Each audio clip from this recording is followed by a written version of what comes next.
Salam saudaraku, selamat malam, salam sejahtera bagi kita sekaliannya. Oleh karena kemurahan hati Tuhan, kita diizinkan untuk mengusahakan dan memelihara ibadah pemuda remaja sebagaimana biasanya. Biarlah kiranya Tuhan memberkati kita lewat pembuka rahasia firman Tuhan, supaya kehidupan kita ini semakin hari semakin berkenan di hadapan Tuhan. Bahkan nanti firman Tuhan membawa kita menjadi pengantin perempuan mempelai anak domba dan berada dalam pesta nikah anak domba sebagai sasaran akhir dari ibadah pelayanan kita di atas muka bumi ini. Tidak salah kalau kita diberkati, tidak salah kalau kita dicukupkan soal makan, minum, dan pakaian. Tidak salah pemuda remaja bekerja dengan pekerjaan yang baik dan memperoleh harta uang gaji yang banyak. Tidak salah menuntut ilmu, tetapi yang menjadi prioritas utama adalah beribadah dan melayani Tuhan dengan sungguh-sungguh, mengingat kedatangan Tuhan sudah tidak lama lagi. Amin, saudaraku. Puji Tuhan. Saya juga tidak lupa menyapa kaum muda remaja, anak-anak Tuhan, bahkan apabila ada anak hamba-hamba Tuhan yang sedang mengikuti pemberitaan firman Tuhan lewat live streaming video internet, YouTube, Facebook, dimanapun Anda berada, di dalam maupun luar negeri, kiranya Tuhan memberkati kita. Kita berdoa dan memohon kepada kemurahan Tuhan supaya Tuhan menyatakan kasih-Nya kepada kita lewat pembuka rahasia firman Tuhan, yaitu firman penggembalaan untuk ibadah kaum muda remaja tentang studi Yusuf. Kejadian 41 ayat 50 sampai dengan ayat 52. Silakan Yosua. Demikianlah firman Tuhan. Ya. Yusuf di Mesir sebagai penguasa. Ya. Sebelum datang tahun kelaparan itu, Ya. lahirlah bagi Yusuf 2 orang anak laki-laki. Sebelum datang 7 tahun kelaparan yang dahsyat, terus lahirlah bagi Yusuf 2 orang anak laki-laki, terus yang dilahirkan oleh Asnat, anak Potifera imam di On. ya. Yusuf memberi nama Manasye kepada anak sulungnya itu. Terus Sebab katanya, Allah telah membuat aku lupa sama sekali kepada kesukaranku, kepada kesukarannya, terus dan kepada rumah bapakku. iya, terus Dan kepada anaknya yang kedua diberinya nama Efraim. Ya. Sebab katanya, Allah membuat aku mendapat anak dalam negeri kesengsaraanku. puji Tuhan. Sebelum datang 7 tahun kelaparan itu, lahirlah bagi Yusuf 2 orang anak laki-laki. Sebelum datang 7 tahun kelaparan itu, lahirlah bagi Yusuf 2 orang anak laki-laki. Anak yang sulung bernama Manasye, anak yang kedua bernama Efraim. Amin. Selanjutnya kita akan memperhatikan arti nama kedua anak laki-laki Yusuf. Kita akan memperhatikan arti nama kedua anak laki-laki Yusuf. Dimulai dari anak yang sulung, yaitu Manasye. Manasye arti rohaninya, Allah telah membuat Yusuf lupa sama sekali terhadap 2 perkara. Manasye arti rohaninya ialah Allah telah membuat Yusuf lupa sama sekali terhadap 2 perkara, yaitu 1. Yusuf lupa kepada kesukarannya. 1. Yusuf lupa kepada kesukarannya. 2. Yusuf lupa kepada rumah bapaknya. Amin. Keterangan 1. Yusuf lupa kepada kesukarannya. Keterangan 1. Yusuf lupa kepada kesukarannya. Saudaraku, kesukaran Yusuf pada masa mudanya terdiri dari 3 fase. Kesukaran Yusuf pada masa mudanya terdiri dari 3 fase. Fase yang pertama yaitu ketika Yusuf tinggal bersama-sama dengan saudara-saudaranya. Fase pertama yaitu ketika Yusuf tinggal bersama-sama dengan saudara-saudaranya, 11 saudaranya yang lain. Kita lihat peristiwa itu, Kejadian 37 ayat 1 sampai dengan ayat 4. Kejadian 37 ayat 1 sampai dengan ayat yang keempat. Cukup membaca ayat 3 sampai 4 saja. Dipercepat. Demikian firman Tuhan. Ya. Yusuf dan saudara-saudaranya. Ya. Israel lebih mengasihi Yusuf dari semua anaknya yang lain. Ya. Sebab Yusuf itulah anaknya yang lahir pada masa tuanya. Yusuf lahir pada masa tuanya. Terus. Dan ia menyuruh membuat jubah yang maha indah bagi dia. Terus. Setelah dilihat oleh saudara-saudaranya, Dilihat 11 saudara-saudara Yusuf. Terus. bahwa ayahnya lebih mengasihi Yakob Yusuf lebih mengasihi dan Yusuf semua saudaranya, dari 11 saudaranya yang lain. Terus. maka bencilah mereka itu kepadanya Iya. dan tidak mau menyapanya dengan ramah. Iya, ini masa kesukaran.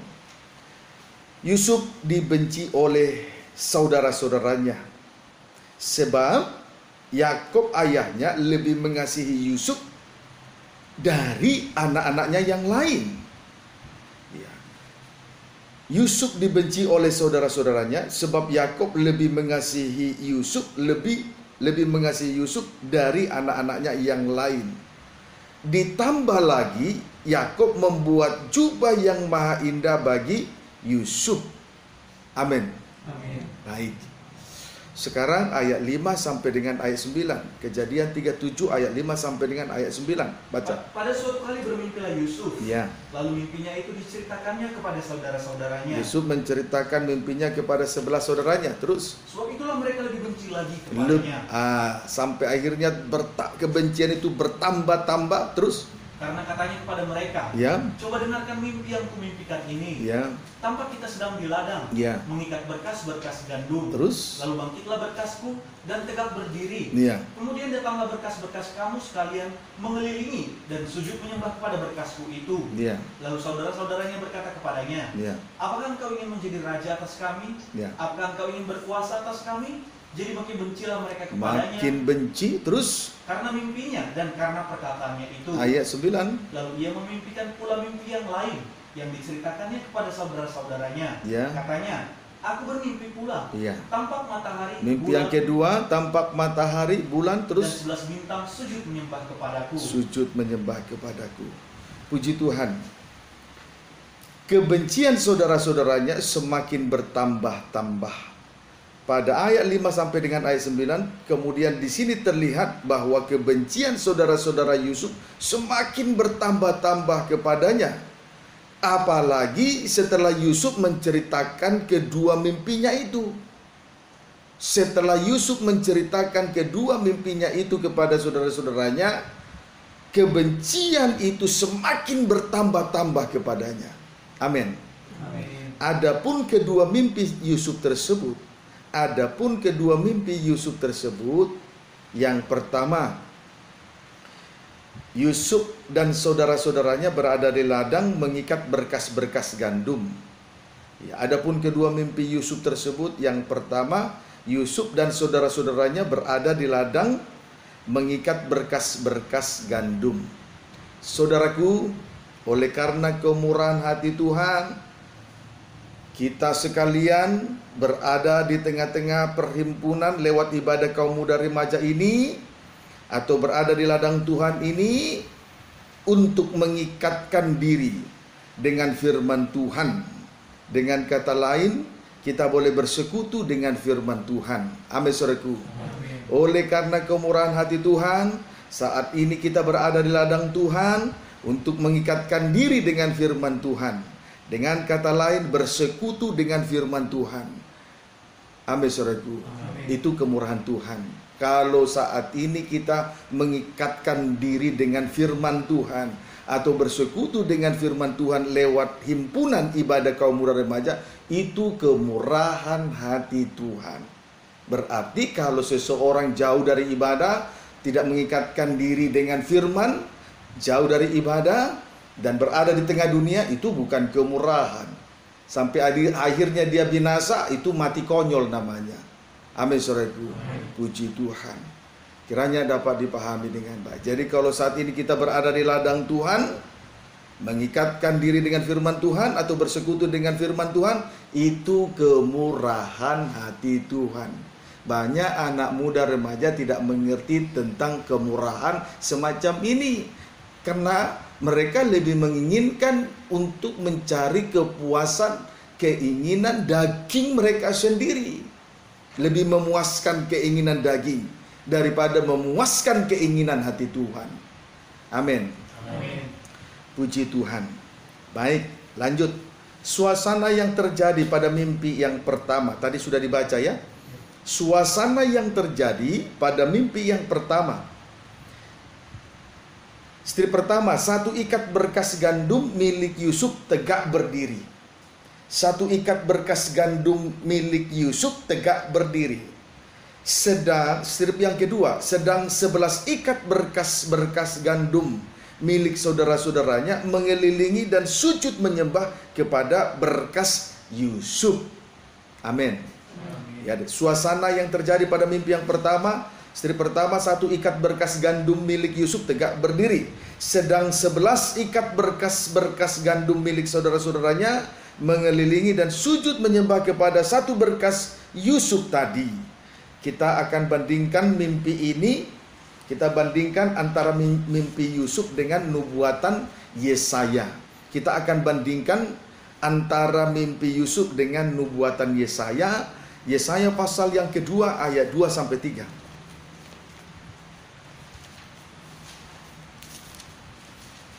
Yesaya pasal yang kedua ayat 2 sampai dengan ayat yang ketiga. Baca. Demikianlah firman Tuhan. Ya. Sion sebagai pusat kerajaan damai. Ya.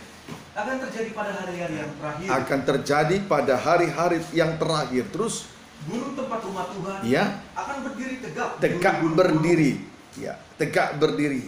Satu gandum milik Yusuf tegak berdiri di hulu gunung-gunung. Terus dan menjulang tinggi di atas bukit-bukit. Kemudian terus segala bangsa akan berduyun-duyun ke sana. Berduyun-duyun bagaikan 11 gandum saudara-saudaranya mengelilingi dan sujud menyembah kepada berkas gandum Yusuf tadi. Terus dan banyak suku bangsa akan pergi serta berkata, ya, mari kita naik ke gunung Tuhan. Mari kita naik ke gunung Tuhan. Terus ke rumah Allah Yakub. Ya. Supaya Ia mengajar kita tentang jalan-jalannya. Ya. Dan supaya kita berjalan menempuhnya. Terus sebab dari Sion akan keluar pengajaran. Dari Sion keluar pengajaran. Dan firman Tuhan dari Yerusalem. Puji Tuhan. Perhatikan baik-baik. Akan terjadi pada hari-hari yang terakhir. Di hari-hari ini akan terjadi pada hari-hari yang terakhir, yaitu gunung tempat rumah Tuhan akan berdiri tegak di hulu gunung-gunung. Gunung tempat rumah Tuhan akan berdiri tegak di hulu gunung-gunung dan menjulang tinggi di atas bukit-bukit. Amin. Sehingga segala bangsa dan banyak suku bangsa berduyun-duyun naik ke gunung Tuhan. Berarti persis dengan mimpi Yusuf. Satu ikat berkas gandum tegak berdiri dikelilingi oleh 11 berkas gandum milik saudaranya. Amin, saudaraku. Puji Tuhan. Nah, pertanyaannya, mengapa suku bangsa naik ke gunung Tuhan? Mengapa suku-suku bangsa naik ke gunung Tuhan? Jawabnya tadi sudah dibaca. Jawabnya dari Sion akan keluar pengajaran firman Tuhan dari Yerusalem. Artinya gunung Tuhan mengajar dan menjadi contoh teladan. Mengajar dan menjadi contoh teladan. Amin, saudaraku. Mengajar jalan-jalan Tuhan. Dari Sion keluar pengajaran dan firman Tuhan dari Yerusalem. Jadi mengajar jalan-jalan Tuhan, kemudian menjadi contoh teladan, sehingga nanti bangsa-bangsa berjalan menempuhnya, mengikuti contoh teladan. Bangsa-bangsa berjalan menempuhnya, berarti mengikuti contoh teladan. Amin, saudaraku. Itulah satu berkas gandum tegak berdiri, mengajar bangsa-bangsa, mengajar jalan-jalan Tuhan, kemudian nanti bangsa-bangsa berjalan menempuhnya, mengikuti contoh teladan. Kesimpulannya, satu berkas gandum yang tegak berdiri tadi, itulah gunung Sion, tegak di hulu gunung-gunung, menjadi kesaksian, menjadi terang di tengah dunia ini. Amin. Puji Tuhan. Kesimpulannya, gunung tempat rumah Tuhan menjadi kesaksian, menjadi terang di tengah-tengah dunia ini. Sejenak kita baca Injil Matius pasal yang ke-5.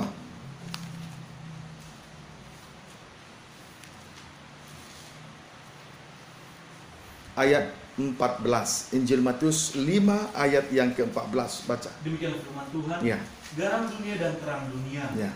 Kamu adalah terang dunia. Kamu terang dunia, menjadi kesaksian. Terus Kota yang terletak di atas gunung Ya. tidak mungkin tersembunyi. terang dunia itu sama seperti kota terletak di atas gunung, tidak mungkin tersembunyi. Terang dunia itu persis seperti sebuah kota di atas gunung, tidak mungkin tersembunyi, akan terlihat dari 4 penjuru bumi, timur, barat, utara, selatan. Tidak mungkin tersembunyi. Tidak mungkin tersembunyi artinya tidak ada lagi dosa yang ditutup-tutupi. Semuanya semuanya sudah dibongkar dengan tuntas. Itulah terang dunia. Tidak mungkin tersembunyi. Semua dosa sudah dibongkar dengan tuntas. Amin, saudaraku. Amin. Puji Tuhan. Sehingga dengan demikian layak menjadi terang dunia, layak menjadi kesaksian di tengah dunia ini. Puji Tuhan. Jadi kerajaan surga tidak semudah seperti yang kita pikirkan. Banyak orang Kristen berkata, saya percaya. Dia kira dengan perkataan percaya masuk surga. Tidak semudah itu. Kerajaan surga begitu luas. Dan tidak ada lagi kegelapan di sana. Tidak sesempit pemikiran manusia. Apa buktinya pemikiran manusia sempit? Banyak dosa terselubung, belum diakui. Amin, saudaraku. Amin. Puji Tuhan, belum diakui. Ya, jadi kerajaan surga itu luas, tidak sesempit pemikiran manusia. Kerajaan surga itu luas dan tidak ada lagi kegelapan di sana, sebab Allah dan anak domba yang menjadi terang di sana. Amin, saudaraku. Amin. Puji Tuhan. Jadi tidak sesempit pemikiran manusia. Apa buktinya pemikiran manusia sempit? Masih banyak dosa yang terselubung. Jadi terang dunia itu persis seperti kota, letaknya di atas gunung, terlihat dengan jelas, tidak ada yang tersembunyi lagi, ya. Amin, saudaraku. Itu yang menjadi doa kerinduan saya, dan tentu kerinduan Tuhan. Tidak ada lagi yang tersembunyi. Semua dosa harus dibongkar dengan tuntas. Tidak ada lagi dusta, semua harus jujur dalam perkataan dan perbuatan. Apa yang kita perbuat itu berasal dari dalam hati. Tidak ada lagi yang ditutup-tutupi, ya. Amin, saudaraku. Jangan pandai-pandai menutupi dosa supaya menjadi terang dunia. Amin. Itulah secara singkat mengenai mimpi yang pertama. Sebab memang saya sudah sampaikan mengenai satu berkas gandum tegak berdiri dengan 3 session. Sekarang kita akan sebagai mimpi yang pertama dari Yusuf tadi. Sekarang kita akan melihat mimpi Yusuf yang kedua. Mimpi Yusuf yang kedua, tidak salah kita membaca kembali Kejadian 37. Mimpi Yusuf yang kedua, Kejadian 37 ayat 9, baca. Demikian firman Tuhan. Ya. Lalu ia memimpikan pula mimpi yang lain, Ya. yang diceritakannya kepada saudara-saudaranya. Ya, ia memimpikan pula mimpi yang lain, mimpi yang kedua. Terus? Katanya, Ya. aku bermimpi pula, Ya. tampak matahari, bulan dan 11 bintang sujud menyembah kepadaku. Puji Tuhan. Mimpi yang kedua, tampak matahari, bulan dan 11 bintang sujud menyembah kepada Yusuf. Mimpi yang kedua tampak matahari, bulan dan 11 bintang sujud menyembah kepada Yusuf. Puji Tuhan, kita berdoa bersama-sama supaya kita mengerti mimpi yang kedua ini. Dalam mimpi yang kedua ini tampak matahari, bulan dan 11 bintang sujud menyembah kepada Yusuf. Pengertian hal ini tidak bisa diartikan oleh pemikiran manusia. Sebab itu biar Roh Tuhan nanti memimpin kita. Sepanjang firman Tuhan disampaikan, hati kita dipuaskan. Amin, saudaraku. Kita fokus memperhatikan mimpi yang kedua ini. Mimpi yang kedua, saya ulangi, tampak matahari, bulan dan 11 bintang sujud menyembah kepada Yusuf. Berkaitan dengan mimpi ini, kita lihat dulu di dalam Wahyu 12 ayat 1.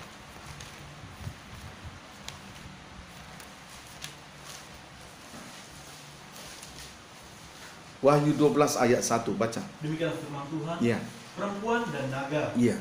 Maka tampaklah Nah, suatu tanda besar di Tampaklah sama tampaklah suatu tanda besar di langit, terus seorang perempuan berselubungkan matahari nah, terus dengan bulan di bawah kakinya, ya, dan sebuah mahkota dari 12 bintang di atas kepalanya. sama ya.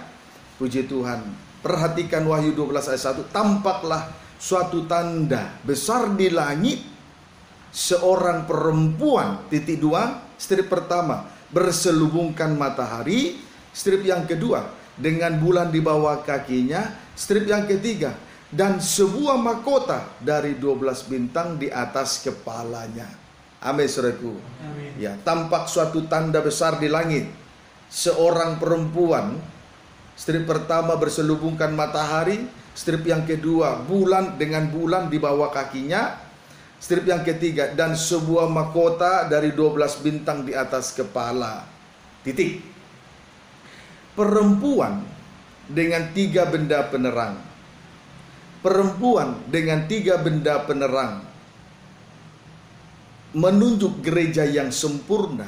Ya, perempuan dengan 3 benda penerang menunjuk gereja yang sempurna, yaitu sidang mempelai perempuan Tuhan. Amin. Amin. Mari kita ikuti penjelasan tentang 3 benda terang tersebut. Mari kita ikuti penjelasan tentang 3 benda penerang tersebut. Strip pertama, benda terang yang pertama. Benda terang yang pertama ialah titik 2, matahari. Strip pertama, benda terang yang pertama ialah titik 2, matahari. Menunjuk kasih Allah yang menyelubungi gereja Tuhan. Jadi matahari itu menunjuk pada kasih Allah yang menyelubungi gerejanya, menyelubungi gereja Tuhan. Amin. Amin. Kolose 3, kita lihat menyelubungi gerejanya di dalam Kolose pasal yang ketiga. Kolose pasal yang ketiga ayat 14 sampai 15. Lihat ya, tadi benda terang yang pertama ialah matahari ya. Amin. Matahari itu menunjuk kepada kasih Allah yang menyelubungi gereja Tuhan atau anak-anak Tuhan, kaum muda remaja. Kolose 3 ayat 14 sampai 15. Lihat. Lihat ini atau matahari yang menyelubungi, itulah kasih yang matahari menunjuk kepada kasih yang menyelubungi anak-anak Tuhan. Kolose 3, 14, 15, baca. Dan di atas semuanya itu, Di atas semuanya itu, kenakanlah kasih. nah, kenakanlah kasih Sebagai pengikat yang mempersatukan dan menyempurnakan. satu sempurna. Ayat 15. Hendaklah damai sejahtera Kristus memerintah dalam hatimu. Memerintah dalam hatimu terus. Karena untuk itulah kamu telah dipanggil menjadi satu tubuh. Menjadi satu tubuh terus. Dan bersyukurlah. Dan bersyukurlah. Kenakanlah kasih. Ya, perhatikan kalimat pada ayat 14 ini, kenakanlah kasih. Ulangi dulu 14. Dan di atas semuanya itu kenakanlah kasih. Terima kasih. Kenakanlah kasih. Kalimat pada ayat 14, kenakanlah kasih, sama artinya berselubungkan matahari. Kenakanlah kasih sama artinya berselubungkan matahari. Amin. Amin. Berselubungkan matahari. Tandanya, tanda berselubungkan matahari atau berselubungkan kasih, tandanya anggota-anggota tubuh yang berbeda-beda menjadi satu atau gereja bersatu. Amin, saudaraku. Gereja bersatu. Kenakanlah kasih, sama artinya berselubungkan matahari. Kenakan berarti baju dipakai, sama artinya berselubungkan atau ditutupi dengan kasih. Itulah matahari. Berselubungkan matahari sama artinya berselubungkan kasih. Ya, tandanya anggota-anggota tubuh yang berbeda-beda ini, saudaraku, anggota tubuh yang berbeda-beda menjadi satu atau gereja Tuhan bersatu. Kalau anggota tubuh yang berbeda-beda tidak bersatu, berarti terjadi perpecahan. Ketika terjadi perpecahan di antara anggota tubuh, di situ terlihat banyak kekurangan. Amin, saudaraku. Di situ terlihat banyak kekurangan. Itu sebabnya ketika berselubungkan matahari sama artinya berselubungkan kasih. supaya anggota tubuh yang berbeda menjadi satu, gereja bersatu menjadi sempurna. Kalau gereja terpecah-pecah, di situ terlihat banyak kekurangan. Tapi kalau sudah satu, ulangi dulu baca ayat yang ulangi 14-15. Dan di atas semuanya itu, Ya. kenakanlah kasih. Berselubung, sama artinya berselubungkan matahari. Kenakanlah kasih, berselubungkan matahari. Terus Sebagai pengikat yang mempersatukan dan menyempurnakan. satu sempurna. Kalau terpecah-pecah, anggota tubuh tidak satu, terpecah, banyak kekurangan, tidak sempurna. Terus Hendaklah damai sejahtera Kristus memerintah dalam hatimu. ya, Karena untuk itulah kamu telah dipanggil Ya. menjadi satu tubuh. supaya menjadi satu. Amin. Jadi kenakanlah kasih, sama artinya berselubungkan matahari. Apa tandanya berselubungkan matahari? Anggota-anggota tubuh yang berbeda-beda menjadi satu. Kalau sudah menjadi satu, kalau gereja Tuhan sudah menjadi satu, berarti sempurna. Kalau gereja terpecah-pecah, anggota tubuh berbeda-beda terpecah-pecah, banyak kelihatan, banyak kekurangan di situ. Amin, saudaraku. Puji Tuhan.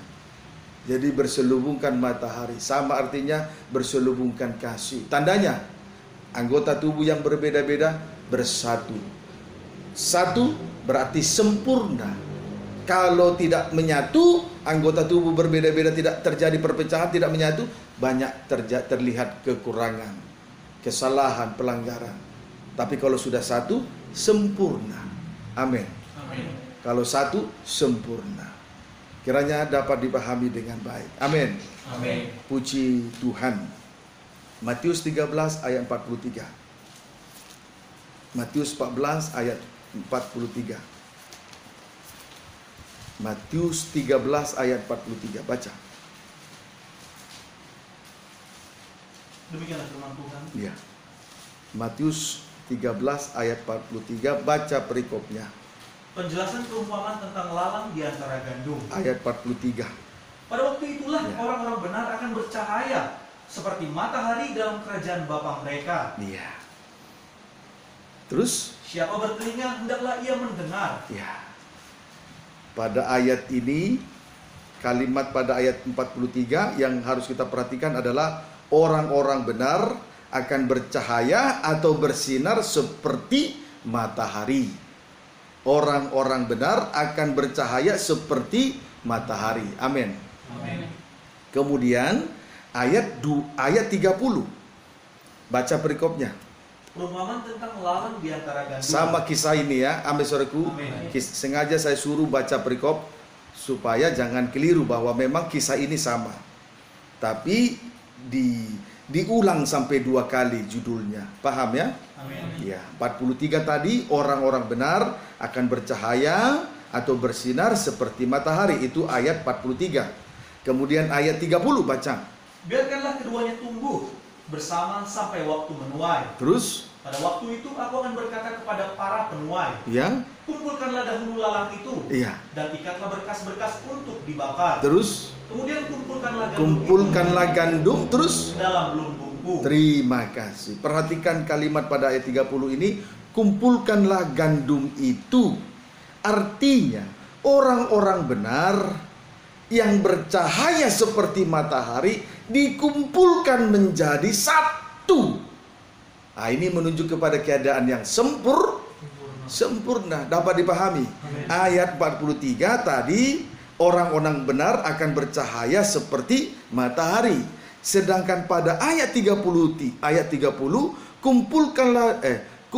kumpulkanlah gandum itu ke dalam lumbungmu. Amin. Amin. Kumpulkanlah gandum itu, artinya orang-orang benar yang bercahaya seperti matahari dikumpulkan dan menjadi satu. Itulah menunjuk kepada keadaan yang sempurna. Puji Tuhan. Itulah keadaan yang sempurna itu, itulah orang-orang benar. Bercahaya seperti matahari. Mereka itu dikumpulkan dan menjadi satu. Puji Tuhan. Itulah tentang berselubungkan matahari. Amin, saudaraku. Amin. Puji Tuhan. Kemudian ayat 24 baca. Yesus membentangkan suatu perumpamaan lain lagi kepada mereka. Ya. Katanya, Oh, ayat 24 Matius 13. Perumpamaan tentang lalang di antara gandum. Ayat 24 baca.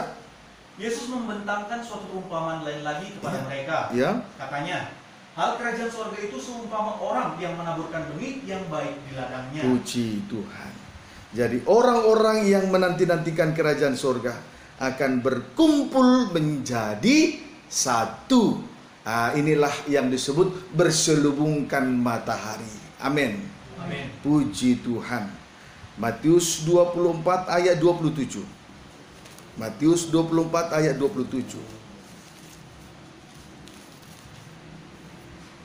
Matius 24 ayat 27. Baca. Demikianlah firman Tuhan. Ya. Sebab sama seperti kilat memancar dari sebelah timur dan melontarkan cahayanya sampai ke barat. Ini pembangunan tubuh terus.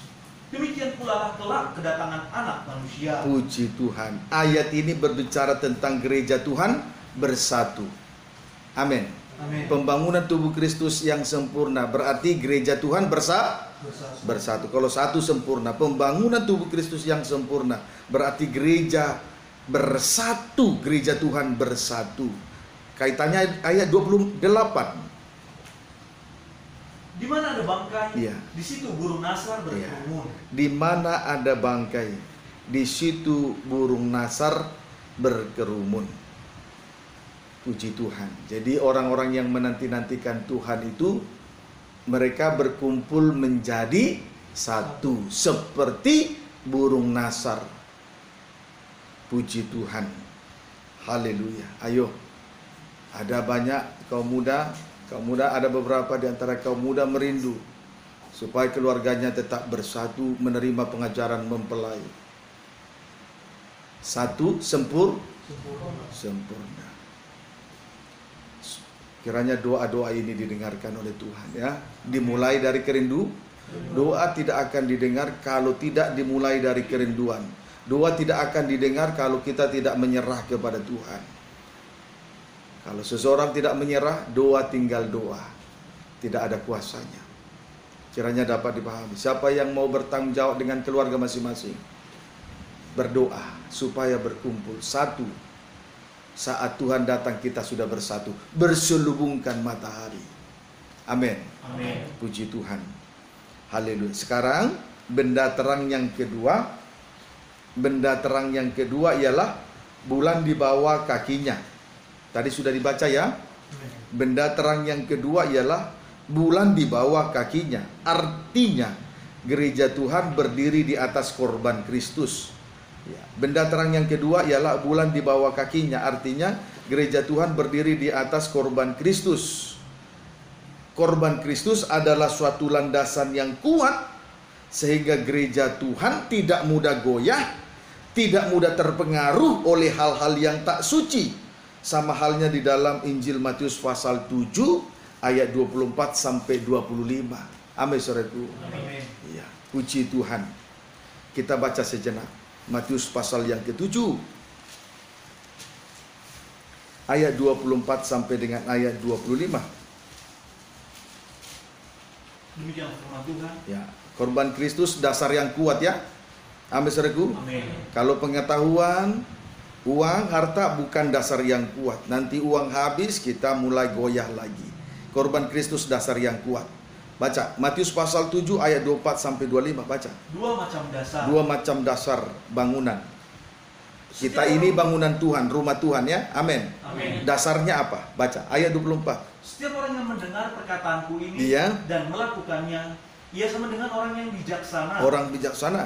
Terus yang mendirikan rumahnya di atas batu. rumah kehidupannya dibangun di atas korban batu. Terus kemudian turunlah hujan, Iya. dan datanglah banjir. datang banjir. Lalu angin melanda rumah itu. Iya. Tetapi rumah itu tidak rubuh, Iya. sebab didirikan di atas batu. Puji Tuhan. Haleluya. Perhatikan ya. Perhatikan. Di sini kita melihat menghadapi rumah yang dibangun di atas batu, menghadapi 3 jenis ujian. rumah yang dibangun di atas dasar batu menghadapi 3 jenis ujian. 1, turunlah hujan. 1, turunlah hujan. Menunjuk. Itu berbicara tentang ujian yang datang dari atas. Itulah tipu daya dari roh-roh jahat di udara. Amin, saudaraku. Jadi perjuangan kita bukan melawan darah daging, bukan melawan manusia, tetapi melawan roh-roh jahat di udara dengan segala tipu dayanya. Puji Tuhan. Itu sebabnya ketika Yesus ditangkap oleh orang-orang Yahudi, lalu dihadapkan di 3 pengadilan. Pengadilan yang pertama di hadapan Imam Besar Kayafas, pengadilan yang kedua di hadapan Pilatus, pengadilan yang ketiga di hadapan Raja Herodes. Tetapi tidak sedikit pun tetapi saat dia dihadapkan di 3 pengadilan dengan tuduhan-tuduhan palsu, Yesus tidak berhadapan, tidak membalas kejahatan dengan kejahatan. Seandainya Yesus membalas kejahatan dengan kejahatan, maka rencana Allah gagal. Amin, saudaraku. Itulah tipu muslihat dari roh jahat di udara. Sehingga dengan demikian pada akhirnya dia rela disalibkan. Rencana Allah terlaksana sesuai dengan kehendak Tuhan. Coba seandainya Yesus tidak disalib, dia menghadap kejahatan, dia menghadapi kejahatan dengan kejahatan, salib tidak terlaksana, maka manusia binasa. Pendeknya, Yesus tidak terperangkap dengan tipu daya iblis ini. Jadi salib dasar yang kuat. Amin. Itu hujan, turunlah hujan. Itu ujian dari atas. Roh jahat di udara dengan tipu daya. Perjuangan kita bukan melawan darah daging, tetapi bukan melawan manusia, tetapi melawan roh-roh jahat di udara dengan tipu dayanya. Itu sebabnya ketika Yesus di hadapan 3 pengadilan, Yesus tidak membela diri, Yesus tidak membalas kejahatan dengan kejahatan, sehingga salib terlaksana sesuai dengan kehendak Tuhan. Manusia diselamatkan. Puji Tuhan. Ujian yang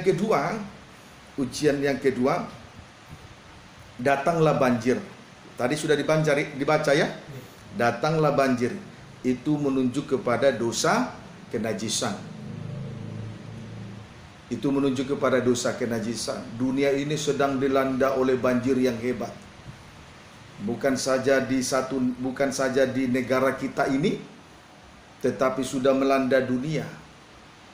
Bukan saja di kota, tetapi sudah sampai kepada pelosok-pelosok penjuru, pelosok-pelosok bumi ini. Bukan hanya melanda orang kaya, tetapi juga melanda orang miskin.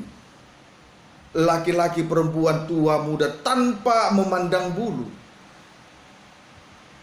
Dunia ini sedang dilanda oleh banjir, dosa kenajisan, persis seperti zaman Nuh. Melanda semua yang hidup. Sekalipun Nuh memberitakan kebenaran, tetapi pada masa itu orang sibuk makan dan minum. Itu dosa merokok, narkoba, dan minum-minuman keras. Kemudian sibuk kawin dan mengawinkan. Itu dosa kenajisan. Sampai hari Nuh masuk ke bahtera itu. Seperti itulah keadaan dunia sekarang ini. Dilanda oleh banjir yang hebat. Tetapi kita puji Tuhan, saat ini kita berada di gunung Tuhan, rumah Tuhan, rumah Allah Yakub, beribadah dan melayani, bersekutu dengan firman Tuhan, sehingga terlepas dari banjir jahanam, dosa kenajisan. Amin. Puji Tuhan. Bersyukur. Amin. Bersyukur.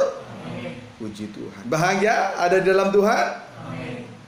Lihat mereka yang ada di luar Tuhan sekarang sedang berfoya-foya, sedang bersukaria di dalam pesta kenajisannya, pesta seks, pesta narkoba. Banjir yang hebat sedang melanda dunia. Tapi kita sekarang ada di dalam Tuhan, bersekutu dengan firman Tuhan. Amin. Amin. Kenapa? Karena kehidupan kita dibangun di atas korban Kristus. bulan di bawah kaki. Puji Tuhan. Haleluya. Kemudian ujian yang ketiga, angin melanda. Angin melanda rumah itu, menunjuk kepada angin-angin pengajaran palsu. Pengajaran palsu itulah firman yang ditambahkan dan firman yang dikurangkan. Ditambahkan artinya menyampaikan 1-2 ayat, lalu ditambahkan cerita-cerita, isapan jempol, dongeng-dongeng nenek-nenek tua, tahayul-tahayul, filsafat-filsafat kosong, kemudian melucu-melucu dan lain sebagainya. Sekarang ini banyak hamba Tuhan sedang melucu-melucu, menyampaikan 1 ayat, 2 ayat, ditambahkan cerita-cerita isapan jempol, dongeng nenek tua, tahayul-tahayul, filsafat-filsafat, hanya melucu-melucu saja. Amin, saudaraku. Puji Tuhan. Haleluya. Firman yang dikurangkan, pengajaran salib diganti dengan 2 hal. 1, teori kemakmuran. Artinya orang Kristen tidak boleh miskin, harus kaya.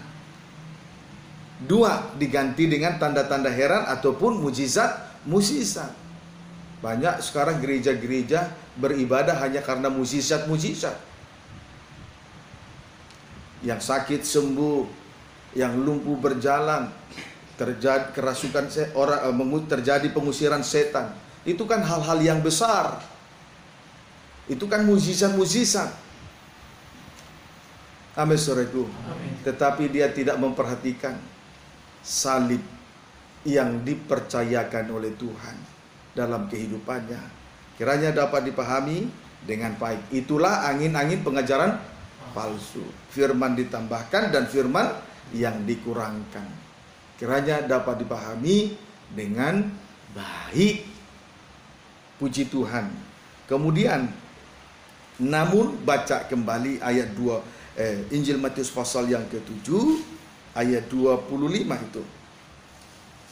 Kemudian turunlah hujan dan datanglah banjir.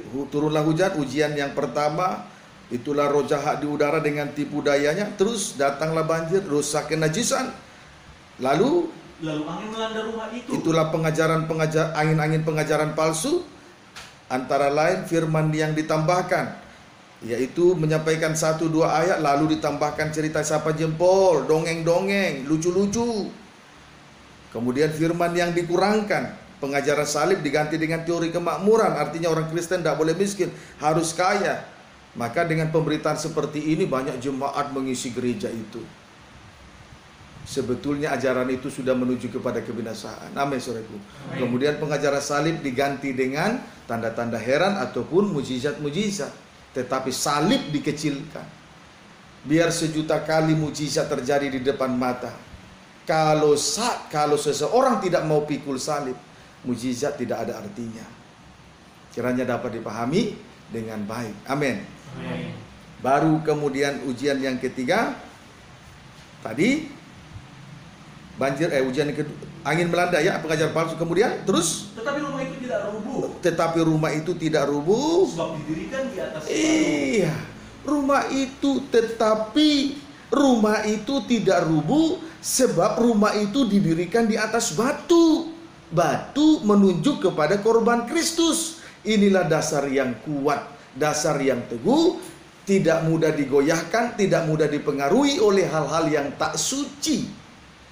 Tidak mudah dipengaruhi oleh hal-hal yang tak suci. Amin, saudaraku. Puji Tuhan. Beda dengan orang yang memandang kepada harta kekayaan. Ada dosa, mudah sekali dipengaruhi dosa. Ada kenajisan, mudah sekali dipengaruhi kenajisan. Ada kejahatan, mudah sekali dipengaruhi kejahatan. Tetapi kalau mata kita senantiasa memandang salib korban Kristus, pengaruh-pengaruh kita kuat, teguh, tidak mudah digoyahkan oleh hal-hal yang tak suci. Amin, saudaraku. Itu. Biarlah kehidupan kita ini sebagai rumah Tuhan dibangun di atas dasar korban Kristus. Tidak dibangun di atas dasar keinginan manusia. Tidak mudah menghadap. Kalau dibangun di atas keinginan manusia, mudah sekali diombang-ambingkan hal-hal yang tak suci. Kita bersyukur ya. Itulah tentang bulan di bawah kaki. Puji Tuhan. Ayub 39 ayat 31 berkaitan dengan mendirikan rumah di atas batu. Ayub 39. Ayub 39.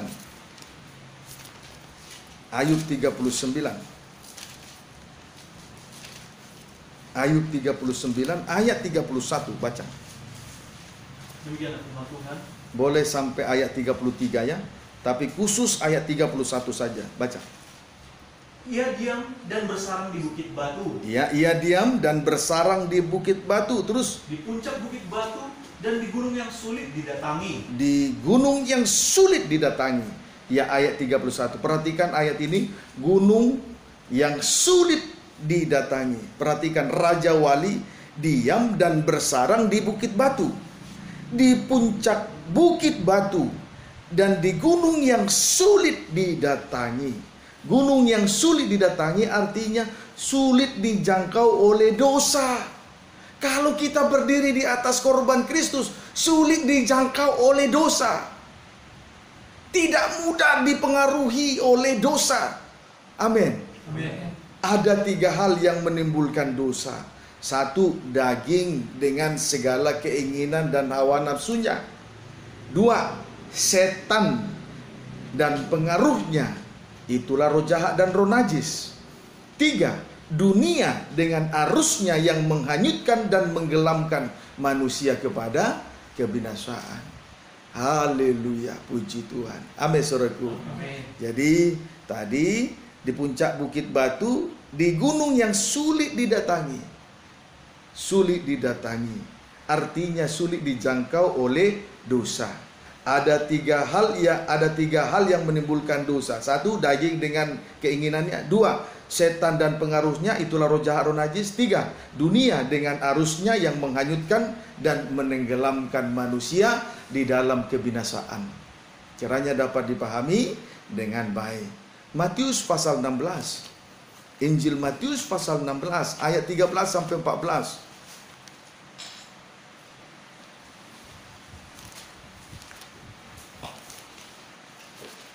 Matius 16 ayat 13 sampai 14. Perhatikan baik-baik. Demikian firman Tuhan. Ya. Pengakuan Petrus. Pengakuan Petrus. Setelah Yesus tiba di daerah Kaisarea Filipi, Ya. ia bertanya kepada murid-muridnya. Dia bertanya kepada murid-muridnya terus. Kata orang, siapakah anak manusia itu? Kata orang, siapakah anak manusia? Terus Jawab mereka. ada Ada yang mengatakan ada orang yang mengatakan Yohanes Pembaptis. Yohanes Pembaptis. Ada juga yang mengatakan Ada orang yang juga yang mengatakan terus. Elia. Iya, terus Dan ada pula yang mengatakan ada juga orang mengatakan Yeremia Terus? atau salah seorang dari para nabi. atau salah seorang para nabi. Puji Tuhan. Yesus bertanya, kata orang, siapakah anak manusia itu? Ada orang yang mengatakan Yohanes Pembaptis, ada juga orang mengatakan Elia, ada juga orang yang mengatakan Nabi Yeremia. Amin. Amin. Puji Tuhan. Saudaraku, mengapa mereka memandang Yesus seperti ketiga hal ini? Tentu karena pendirian mereka tidak sepenuhnya di atas korban Kristus. Amin, saudaraku. Amin. Pandangan seseorang tergantung dari pendiriannya. Amin, saudaraku. Amin. Pandangan seseorang tergantung pendiriannya. Kalau saya memandang sesuatu, itu tergantung pendirian saya. Seperti itulah orang-orang memandang Yesus. Jadi pengakuan orang-orang itu tergantung pendiriannya. Perhatikan, 1, tadi disebut ada orang yang mengatakan 1, Yohanes Pembaptis. Berarti menunjuk kepada orang yang besar di mata Tuhan. Kalau disebut sebagai Yohanes Pembaptis berarti sebagai orang yang besar. Amin, saudaraku. Sebagai orang yang besar. Sebab Yohanes Pembaptis telah mau merendahkan diri di hadapan Tuhan. Biarlah dia semakin besar, aku semakin kecil. Dia semakin bertambah-tambah, aku semakin kurang. Ini pengakuan orang-orang tentang Yesus sebagai orang besar. Terus, 2, ada orang yang mengatakan sebagai Elia. Saudaraku, perhatikan, Elia dapat menurunkan api dari langit dan juga dapat menutup langit atau menahan hujan tidak turun. Berarti kalau berbicara tentang Elia, berbicara tentang orang yang berkuasa. Tadi Yohanes Pembaptis sebagai orang besar, Elia sebagai orang yang berkuasa. Kemudian ada juga orang yang berkata yang ketiga, Nabi Yeremia. Nabi Yeremia berarti pribadi yang senantiasa bernubuat. Kiranya dapat dipahami dengan baik. Puji Tuhan. Haleluya. Saudaraku, namun perlu juga saya tandaskan pada malam ini, ketiga-tiganya belum dapat dijadikan landasan yang kuat untuk menghadapi ujian seperti 3 ujian di atas. Sebagai orang besar belum sanggup, belum bisa disebut menjadi dasar yang kuat menghadap 3 ujian di atas. Sebagai orang yang berkuasa belum juga menjadi dasar yang kuat menghadapi 3 jenis ujian di atas. Sebagai nabi yang bernubuat belum juga menjadi dasar yang kuat untuk menghadapi 3 jenis ujian di atas tadi. Dapat dipahami saudaraku? Puji Tuhan. Haleluya. Sekarang ayat 15 sampai 16. Jadi jangan merasa, oh dia orang besar di dunia ini, dia kuat menghadapi dosa. Oh justru orang besar banyak korupsinya. Oh dia orang yang berkuasa di dunia ini, dia sanggup menghadapi 3 jenis ujian. Oh justru dia memanfaatkan kebesaran jabatannya. Oh dia nabi yang bernubuat, hidup suci. Betul, tapi belum juga menjadi dasar yang kuat untuk menghadapi 3 jenis ujian di atas tadi. Amin saudaraku. Tadi tipu muslihat dari roh jahat udara, kemudian roh najis, kemudian pengajaran palsu. Kiranya dapat dipahami dengan baik. Sekarang ayat 15 sampai 16. Lalu Yesus bertanya kepada mereka. Lalu kemudian karena jawaban itu, karena pengakuan orang ini masih salah tentang dirinya, lalu kembali Yesus bertanya kepada murid-murid terus. Tetapi apa katamu? Hei 12 murid, apa katamu? Terus. Siapakah aku ini? Siapa aku ini? Ayat 16. Maka jawab Simon Petrus. Jawab murid-murid diwakili Simon Petrus. Terus. Engkau adalah Mesias, anak Allah yang hidup. Puji Tuhan, karena ketiga hal tersebut belum dapat dijadikan landasan atau dasar yang kuat untuk menghadapi 3 jenis di ujian di atas, maka Yesus bertanya kepada murid-murid, yaitu, tetapi apa katamu? Siapakah aku ini? Yesus bertanya kepada murid-murid, tetapi apa katamu? Siapa aku ini? Jawab murid-murid yang diwakili oleh Simon Petrus, engkaulah Mesias, anak Allah yang hidup. Jawab Simon Petrus, engkaulah Mesias, anak Allah yang hidup. Kalimat ini dibagi, kalimat sebagai jawaban Simon Petrus ini dibagi menjadi 2 bagian. Yang pertama, Mesias. Mesias artinya yang diurapi. Amin. Amin.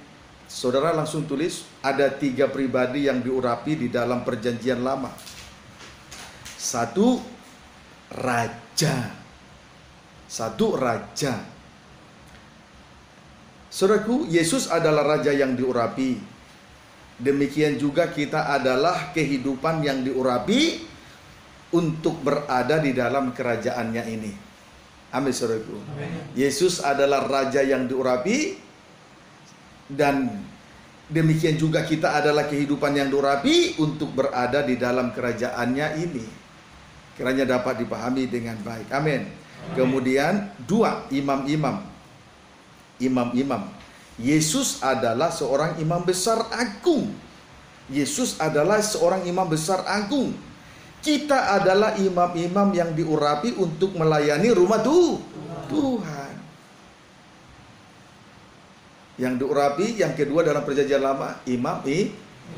Saudaraku, Yesus imam besar agung. Tapi kita juga adalah imam-imam yang diurapi untuk melayani rumah Tuhan.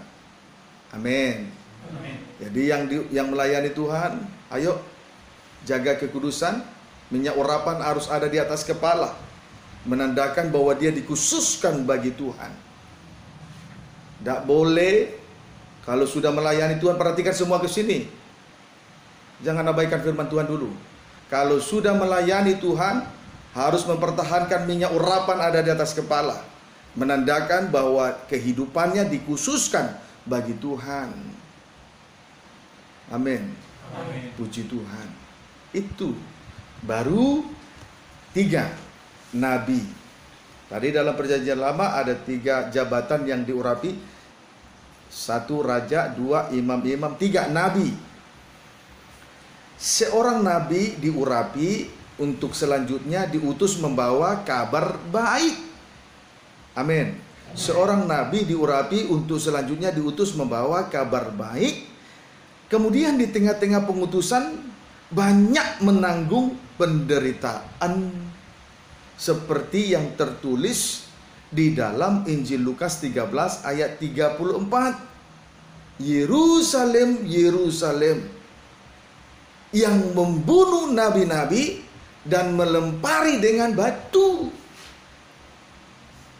banyak menanggung sengsara. Amin. Banyak menanggung sengsara. Puji Tuhan. Itulah yang pertama, Mesias. Artinya yang diurapi. Dalam perjanjian lama ada 3 jabatan yang diurapi. 1 raja, 2 imam, 3 nabi. Kemudian kalimat yang kedua, Rasul Simon Petrus berkata, anak Allah yang hidup. Kalimat yang kedua, anak Allah yang hidup. Nah, ini berbicara tentang keadilan dan kebenaran Yesus sebagai anak Allah. Puji Tuhan.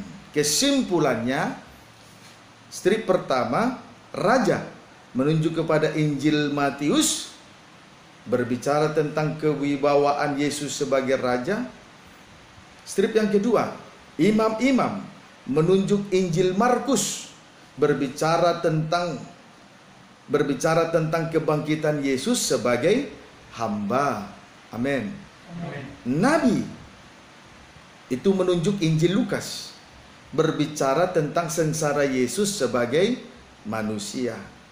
Strip yang keempat, anak Allah yang hidup, menunjuk Injil Yohanes, berbicara tentang keadilan dan kebenaran Yesus sebagai anak Allah. Jadi 4 hal ini, 4 Injil inilah yang menjadi dasar daripada gereja Tuhan, dasar daripada rumah Tuhan. Amin, saudaraku. Puji Tuhan. Jadi inilah Injil sepenuh, dasar yang kuat, bicara tentang salib. Lihat Injil Yohanes turun ke bawah menjadi Injil Lukas, kemudian horizontalnya Injil Markus ke kanan, Injil Matius. Ini jadi Injil sepenuh inilah menjadi dasar dari gereja Tuhan. Jadi tidak cukup. Jadi salib adalah dasar kehidupan kita. Tidak cukup menjadi orang besar, tidak cukup menjadi orang yang berkuasa, tidak cukup menjadi seorang nabi yang benar, yang besar. Tetapi yang menjadi dasar kehidupan kita supaya kuat terhadap 3 jenis ujian di atas adalah persis seperti pengakuan Simon Petrus. Engkaulah Mesias, anak Allah yang hidup. Kita buktikan. Ayo. Injil Matius pasal 16. Injil Matius 16 ayat 17. Ayo kita buktikan. Benar apa tidak? Demikian firman Tuhan. Ya. Kata Yesus kepadanya. Nah, setelah mendengar jawaban itu, engkau adalah Mesias anak Allah hidup. Lihat ayat 17 sampai 18. Kata Yesus kepadanya, terus, berbahagialah engkau Simon bin Yunus. iya, Sebab bukan manusia yang menyatakan itu kepadamu, bukan, terus. melainkan Bapa-Mu yang di sorga. Berarti pada ayat 17 ini Yesus membenarkan perkataan Simon Petrus. Lalu ayat 18, apa itu yang dikatakan oleh Simon Petrus? sehingga dia dibenarkan oleh Yesus. Ayat 18. Dan aku pun berkata kepadamu, Hai Simon Petrus, engkau adalah Petrus, iya, dan di atas batu karang ini iya, aku akan mendirikan jemaatku, dan alam maut tidak akan iya. menguasainya. Kalau rumah Tuhan dibangun di atas dasar korban Kristus, alam maut tidak menguasainya. Amin. Alam maut tidak menguasainya. Biar seseorang berkata, aku percaya sama Yesus, aku benar. Kalau dia tidak mau pikul salib, dia binasa dengan sia-sia. Tapi kalau kita mati karena salib, kita akan memperolehnya kembali. Kita hidup sampai selama-lamanya. Amin, saudaraku. Puji Tuhan. Dapat dipahami? Jadi belum cukup menjadi orang besar, belum cukup menjadi orang yang berkuasa seperti Elia, belum cukup menjadi nabi yang bernubuat. Tapi yang benar adalah rumah Tuhan harus dibangun di atas korban Kristus. Itulah Injil sepenuh. Alam maut tidak menguasai, anak-anak tuh tidak binasa. Sampai selama-lamanya kita hidup. Karena dia hidup. Puji Tuhan.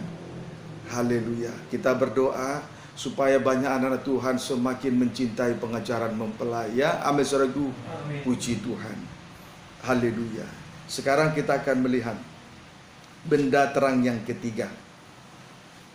Benda penerang yang pertama matahari, berselubukan matahari. Benda terang yang kedua bulan di bawah kaki. Sekarang benda terang yang ketiga ialah sebuah mahkota dari 12 bintang di atas kepala. Ya. Sebuah mahkota dari 12 bintang di atas kepala. Daniel yang berkaitan dengan 12 bintang di atas kepala. Daniel 12 ayat 3. Ayo berdiri terus di atas korban Kristus ya. Jangan berdiri di atas kebenaran diri sendiri. Daniel 12 ayat yang ketiga. Demikianlah firman Tuhan. Ya. Dan orang-orang bijaksana terus akan bercahaya seperti cahaya cakrawala. Ya, terus. Dan yang telah menuntun banyak orang kepada kebenaran. Ya. Seperti bintang-bintang. Seperti bintang-bintang di cakrawala terus. Tetap untuk selama-lamanya. Puji Tuhan. Bintang-bintang menunjuk kepada orang-orang bijaksana. Bintang-bintang menunjuk orang-orang yang bijaksana, yaitu orang-orang pilihan Tuhan. Amin, saudaraku. Jadilah bintang-bintang Tuhan ya. Orang-orang pilihannya. Amin, saudaraku. Orang-orang yang terpilih dari antara dunia. Itulah bintang-bintang di dunia. Itulah orang-orang bijaksana. Orang-orang pilihan Tuhan. Tugas mereka, tugas bintang-bintang, tugas mereka menuntun banyak orang kepada kebenaran. Itu tugas bintang-bintang. 12 bintang di atas kepala. Itulah orang-orang bijaksana. Tugas mereka, orang-orang bijaksana, orang pilihan, tugas mereka menuntun banyak orang kepada kebenaran. Puji Tuhan. Ayo, anak-anak bisa juga menuntun orang tua. Puji Tuhan. Ya, dulu saya tidak mengerti. Saya dulu pernah menumpang di rumah adik orang tua saya. Sehingga pada saat segala sesuatu yang diucapkannya, saya pikir semua benar. Tetapi setelah saya terpanggil di dalam Tuhan, ajarannya banyak yang tidak benar. Tetapi bukan berarti saya tidak hormat. Harus hormat. Tetapi di dalam hal menuntun kebenaran, orang tua pun boleh dituntun di dalam kebenaran. Kalau orang tua itu tidak mengerti kebenaran. Sebab itu kehidupan muda remaja harus sama seperti bintang-bintang menuju kepada orang bijaksana. Tugasnya menuntun banyak orang kepada kebenaran. Yang dituntun banyak orang, siapa saja, tua, muda, laki-laki, perempuan, siapa saja dituntun. Jadilah bintang-bintang. Amin. Puji Tuhan. Haleluya. Filipi pasal yang kedua. Filipi pasal yang kedua, ayat 12 sampai 16. Kalau menuntun itu tetap juga harus hormat. Filipi pasal yang kedua. Filipi pasal yang kedua ayat 12 sampai dengan ayat 16. Demikianlah firman Tuhan. Filipi pasal 2 ayat 12 sampai 16. Baca. Tetaplah kerjakan keselamatanmu. Iya. Hai saudara-saudaraku yang kekasih, Iya. kamu senantiasa taat. Iya. Karena itu tetaplah kerjakan keselamatanmu dengan Terus? takut dan gentar. Takut gentar.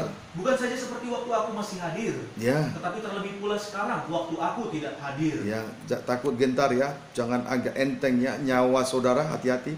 Terus Karena Allah lah yang mengerjakan di dalam kamu, mengerjakan dalam kamu baik kemauan kemauan, maupun pekerjaan menurut kerelaannya. itu kemauan dari Tuhan. Ayat 14. Lakukanlah segala sesuatu dengan tidak bersungut-sungut Tidak dan bersungut, berbantah-bantahan, memikul salib, tidak berbantah-bantah. Ayat 15. supaya kamu tidak beraib dan Tidak bernoda, beraib, tidak bernoda. sebagai anak-anak Allah Ya. yang tidak bercela Anak-anak Allah tidak bercela. di tengah-tengah angkatan yang bengkok hatinya Ya. dan yang sesat ini, Bengkok hatinya dan yang sesat ini. Terus sehingga kamu bercahaya di antara mereka seperti bintang-bintang dunia, bercahaya seperti bintang-bintang di dunia. Ayat terakhir, ayat 16. sambil berpegang pada firman kehidupan, Berpegang kepada firman kehidupan. Terus agar aku dapat bermegah pada hari Kristus, Ya. bahwa aku tidak percuma berlomba dan tidak percuma bersusah-susah. perhatikan kualitas dari bintang-bintang. Ya. Kualitas dari bintang-bintang, garis miring orang-orang pilihan tadi ya. Kualitas rohaninya ya. Amin. Amin. Kualitas dari bintang-bintang atau orang-orang pilihan. Satu, taat. Tadi sudah dibaca. Satu, taat. Taat. Kita lihat dulu tentang taat dalam 1 Petrus 2. Dalam 1 Petrus 2 ayat 6 dan 9. 1 Petrus 2 ayat 6 dan 9. Baca. Demikianlah firman Tuhan. Ya. Sebab ada tertulis dalam kitab suci. Ada tertulis dalam kitab suci. Terus Sesungguhnya aku meletakkan di Sion sebuah batu yang terpilih, batu yang terpilih. sebuah batu penjuru yang mahal. Ya. Dan siapa yang percaya kepadanya tidak akan dipermalukan. Ayat 9. Tetapi kamulah bangsa yang terpilih, Bangsa yang terpilih. Orang-orang bijaksana, orang-orang pilihan. Terus imamat yang rajani, ya. bangsa yang kudus, Ya. umat kepunyaan Allah sendiri, Umat kepunyaan Allah sendiri. Terus supaya kamu memberitakan perbuatan-perbuatan yang besar dari Dia Iya. yang telah memanggil kamu keluar dari kegelapan Puji kepada Tuhan. terangnya yang ajaib. saudaraku, bangsa yang terpilih berarti memberitakan perbuatan-perbuatan yang besar dari Allah. Puji Tuhan. Itulah salib Kristus yang diberitakan. Jadi dimanapun berada, senantiasa memberitakan salib. Segala sesuatunya senantiasa memberitakan salib. Amin, saudaraku. Amin. Puji Tuhan. Haleluya. Kalau kita urakan, sikap perbuatan urakan itu bukan memberitakan salib. Kalau memberitakan salib, 2 tangan, 2 kaki, tidak bisa berbuat apa-apa. Tidak berdosa lagi. Baik perkataan, perbuatan, segala sesuatu yang diberitakan salib. Itu orang bijaksana, itu orang pilihan. Amin, saudaraku. Amin. Taat kepada salib. Jadi orang pilihan itu memberitakan salib, berarti taat kepada salib.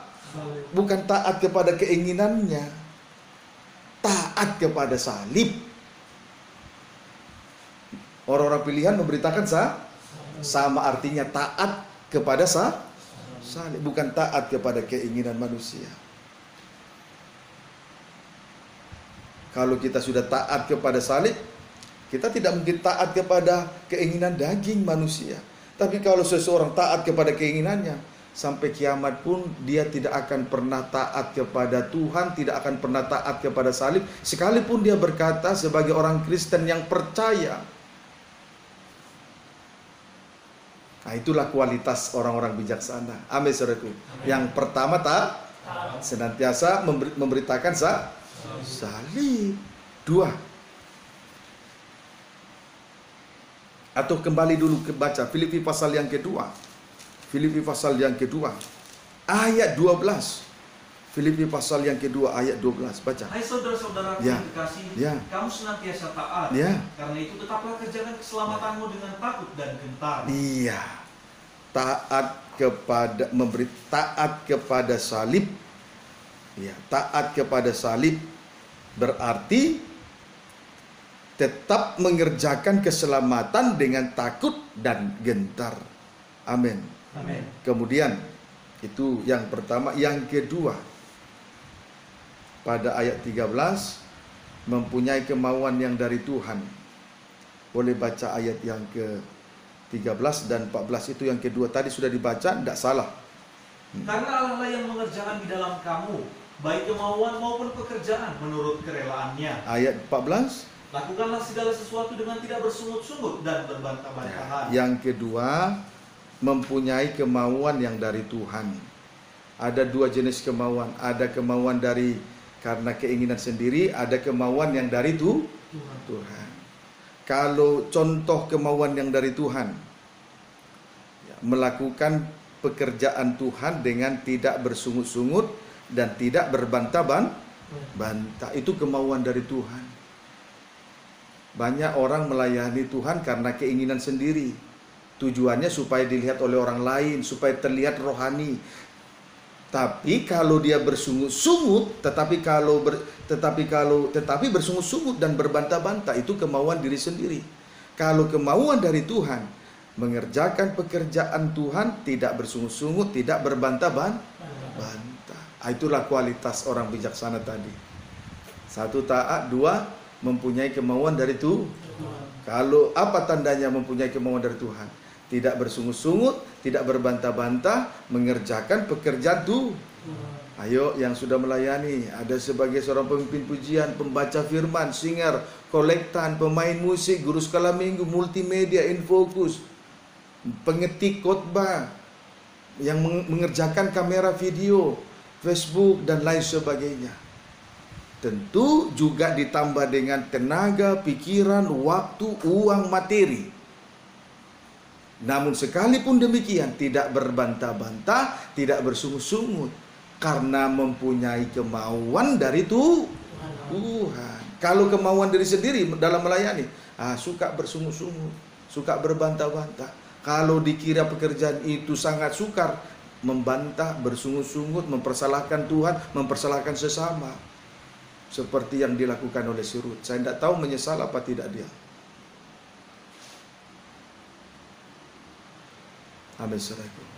Kemauan dari Tuhan, tidak bersungut-sungut, tidak berbantah-bantah, mengerjakan pekerjaan Tuhan. Saya minta ampun Yosua. Puji Tuhan.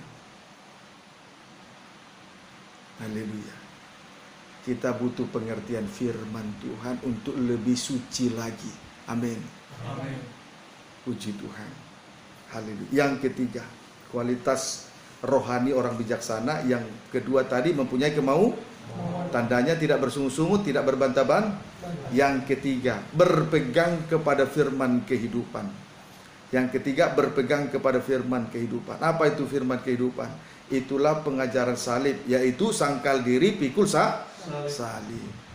Puji Tuhan. Akhirnya dengan kualitas ini, dengan taat dan mempunyai kemauan dan terus berpegang kepada firman kehidupan, yaitu sangkal diri, pikul salib, barulah ayat 15 baca kembali, supaya kamu tiada beraib dan tiada bernoda. Tidak beraib, tidak bernoda di tengah dunia ini, terus sebagai anak-anak Allah yang tidak bercela. Anak Allah tidak bercela, terus di tengah-tengah angkatan yang bengkok hatinya iya, dan yang sesat ini. Di antara tidak bercela di tengah-tengah angkatan yang bengkok hatinya, terus dan yang sesat, terus sehingga kamu bercahaya di antara mereka seperti bintang-bintang di dunia.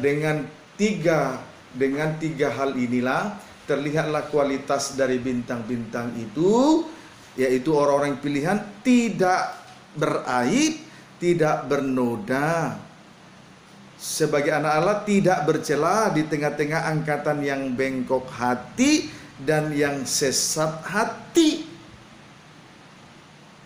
Jadi menjadi bintang-bintang di antara orang yang bengkok hati dan yang sesat hati. Apa pekerjaan bintang-bintang orang bijaksana? Menuntun banyak orang kepada kebenaran. Siapa yang harus dituntun? Yang bengkok hatinya dan yang sesat hatinya.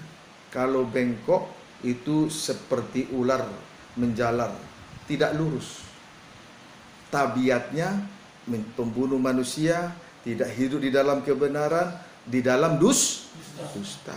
Itu tabiat yang mendasar.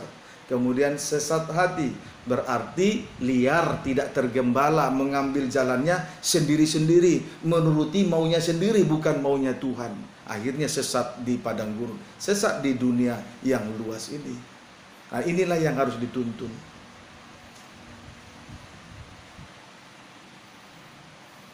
Amin. Amin. Puji Tuhan. Inilah mimpi yang kedua dari Yusuf. Puji Tuhan. Matahari, bulan, dan bintang sujud menyembah kepada Yusuf. Kiranya dapat dipahami dengan baik. Kita berdoa. Kita sekarang ada di tengah-tengah dunia ini yang gelap. Di antara orang yang bengkok hatinya seperti ular, tabiatnya pembunuh manusia, tidak hidup kebenaran, pendusta. Kemudian sesat hati berarti tidak tergembala, liar, sesuka hati, menuruti keinginannya sendiri. Nah, inilah yang harus dituntun kepada kebenaran. Inilah tugas bintang-bintang di langit. Bintang-bintang menunjuk kepada orang bijaksana, orang pilihan. Kualitasnya, 1 taat, 2 mempunyai kemauan dari Tuhan, bukan diri sendiri.